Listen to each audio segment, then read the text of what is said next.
Hai semua, ini adalah persamaan dari kelompok 3 yang telah memasak tahu goreng. Namun sebelum itu mari kita flashback ke materi yang telah kita pelajari sebelumnya tentang materi dan perubahannya. Materi adalah segala sesuatu yang mempunyai massa dan menempati suatu ruang atau mempunyai volume. Berdasarkan wujudnya, materi dapat dikelompokkan menjadi 3 kelompok, yaitu gas, cairan, dan padat. 1. Materi perwujudan gas. Materi yang berwujud gas tidak mempunyai bentuk yang tetap. 2. Materi berwujud cair. Materi yang berwujud cair selalu berubah bentuk sesuai dengan wadahnya. 3. Materi berwujud padat. Materi yang berwujud padat selalu memiliki wujud yang tetap dan tidak terpengaruh dengan wadahnya. Sifat fisika. Sifat fisika adalah sifat zat yang berhubungan dengan perubahan fisika zat tersebut. Sifat ini berhubungan dengan indera kita. Sifat kimia adalah sifat yang menggambarkan kemampuan suatu zat untuk bereaksi dengan zat lain dan membentuk suatu zat yang baru. Perubahan fisika. Perubahan fisika adalah perubahan yang tidak menghasilkan materi baru. Perubahan yang terjadi pada perubahan fisika hanyalah perubahan bentuk atau wujud dan ukuran materi. Perubahan kimia adalah perubahan materi yang menghasilkan pembuatan zat baru. Pada perubahan kimia, komposisi zat mula-mula akan berada dengan komposisi zat baru yang dihasilkan. Unsur adalah zat yang tidak dapat diuraikan lagi menjadi bentuk yang lebih sederhana melalui reaksi kimia. Senyawa adalah gabungan 2 atau lebih unsur-unsur yang membentuk zat baru yang lebih kompleks melalui reaksi kimia.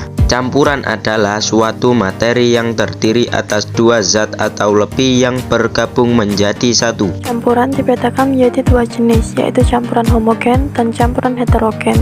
Sekarang kita masuk pada proses pembuatan tahu. Pertama, tahu direndam selama beberapa jam untuk memperlunak struktur sel kedelai, sehingga proses penggilingan akan lebih mudah. Tahap selanjutnya adalah proses penggilingan yang bertujuan untuk memperkecil partikel kedelai, sehingga nantinya proses pengekstraksian protein ke dalam susu kedelai menjadi lebih mudah. Tahap yang ketiga adalah pemasakan bubur kedelai yang didapat dari hasil penggilingan, kemudian dimasukkan ke dalam bak masak dengan menambahkan air sehingga bubur kedelai menjadi encer.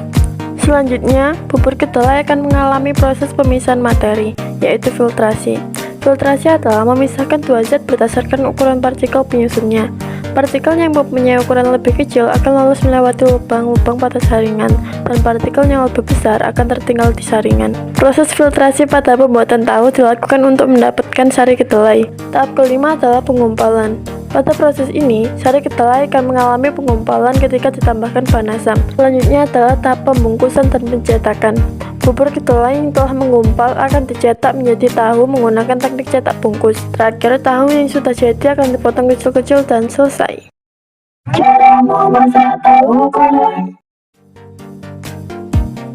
Langkah pertama, siapkan alat dan bahan yang kita perlukan. Selanjutnya, ambil tahu dan potong menjadi beberapa bagian, sisihkan.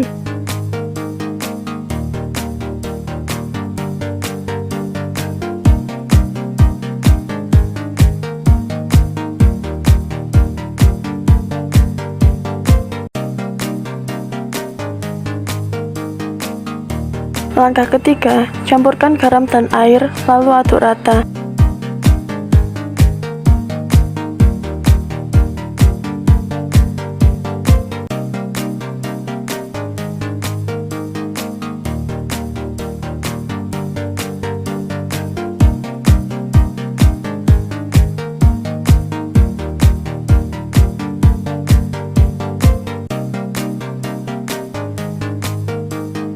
Balut potongan-potongan tahu dengan campuran air garam.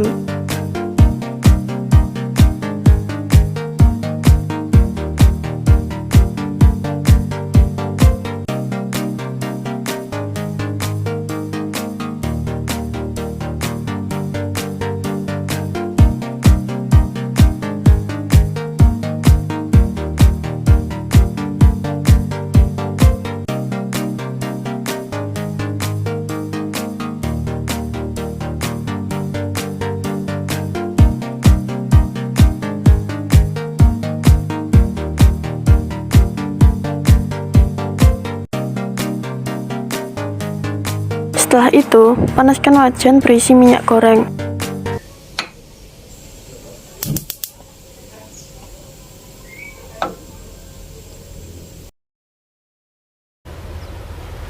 Wait a minute.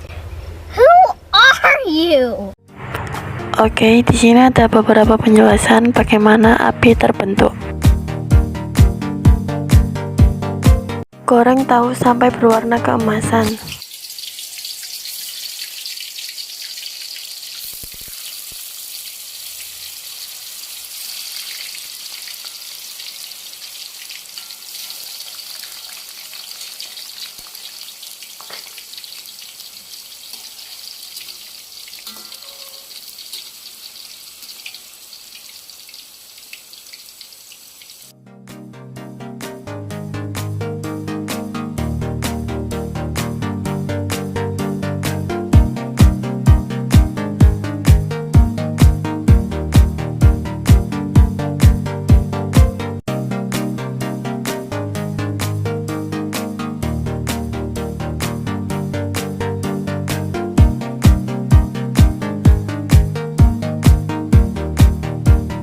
Tahu goreng siap disajikan.